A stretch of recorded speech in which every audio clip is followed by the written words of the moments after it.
আমার মেয়ের শরীরে দাগ কিসের? যে লোক টিনের ঘর আর বিল্ডিং এর মধ্যে পার্থক্য বোঝে না তার কথা তো নেই না। চল। এই আমার একমাত্র সন্তান, আমার কাছে আমার ও রাজকন্যা। আমার এই রাজকন্যার যেদিন জন্ম হয় সেদিন আমি 6 মাইল পথ হাঁটা দিয়ে ডাক্তার নিয়ে আসছিলাম।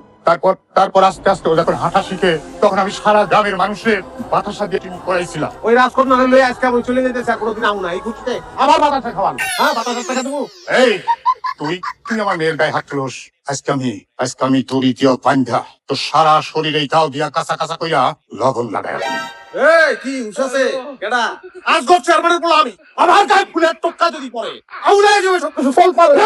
চেয়ারম্যান তোরা তোরা গরিব মানুষের মেয়ের বিয়া কইরা তার নিয়ে খেলা করস, তার মারধর করস। আজকে আমি তোরে কুপায়া একদম কাঁচা কাঁচা করে খাম। তোর মতো সন্তান যে ঘরে আছে সে মন্ত্রী হয়ে কোনো লাভ নাই। তোরে আজকে আমি তারা কিছু বললো না। শট শট সে ভালো হোক খারাপ হোক আমি তার সাথেই সংসার করবো, সারা জীবন আমি তার সাথেই